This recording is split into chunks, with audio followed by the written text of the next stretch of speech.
Bismillahirrahmanirrahim. Assalamualaikum warahmatullahi wabarakatuh. Baiklah, saya dari kelompok 2 yaitu bernama dengan Muhammad Salwandrian NIM 1913040147. Di sini saya akan mempresentasikan tentang pengertian sunnah dan macam sunnah. Pengertian sunnah.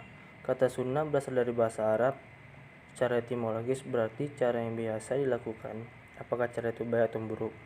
Sedangkan sunnah dalam istilah ulama usul adalah apa-apa yang diriwayatkan dari Nabi SAW baik dalam perkataan, perbuatan maupun pengakuan dan sifat Nabi.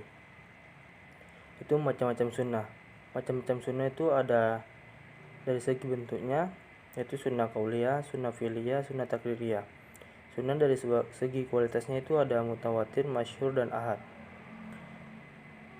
Sekian, terima kasih. Wassalamualaikum warahmatullahi wabarakatuh. Bismillahirrahmanirrahim. Perkenalkan, nama saya Joni Saputra, NIM 1713030030. Saya akan memaparkan materi tentang periwayatan sunnah. Periwayatan sunnah, hadis Nabi yang terhimpun dalam kitab-kitab hadis, misalnya Sahih Al-Bukhari dan Sahih Muslim, terlebih dahulu telah melalui proses kegiatan yang dinamai dengan riwayat al-hadis, yang di dalam bahasa Indonesia dapat diterjemahkan dengan periwayatan hadis. Sesuatu yang diriwayatkan secara umum juga bisa disebut dengan riwayat. Jadi periwayatan ini dibagi dalam beberapa masa. Yang pertama yaitu pada masa Nabi Muhammad SAW, yang kedua yaitu pada masa sahabat, yang terakhir yaitu pada masa tabi'in. Sekian pembahasan dari saya kembalikan kepada rekan saya. Pembahasan yang terakhir yaitu kedudukan sunnah. Dalam kedudukannya sebagai penjelas sunnah, kadang-kadang memperluas hukum dalam Al-Quran atau menetapkan sendiri hukum di luar apa yang ditentukan Allah Subhanahu wa Ta'ala dalam Al-Quran. Kekuatan sunnah sebagai sumber hukum ditentukan oleh dua segi. Yang pertama dari segi kebenaran materinya, yang kedua dari segi kekuatan petunjukannya terhadap hukum.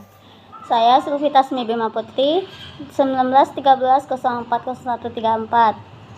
Baiklah, saya akan menjelaskan materi tentang fungsi sunnah. Fungsi sunnah yaitu menjelaskan hukum dalam Al-Quran, di mana hukum yang terdapat dalam Al-Quran masih dalam garis-garis besar. Hal ini sesuai dengan surat An-Nahl ayat 64. Dalam kedudukan sebagai sumber bayani sunnah menjalankan fungsi sebagai berikut. Yang pertama, menetapkan dan menegaskan hukum-hukum yang tersebut dalam Al-Quran. Yang kedua, memberikan penjelasan arti yang masih sama dalam Al-Quran. Yang ketiga, menetapkan suatu hukum dalam sunnah yang secara jelas tidak disebutkan dalam Al-Quran. Sekian, terima kasih.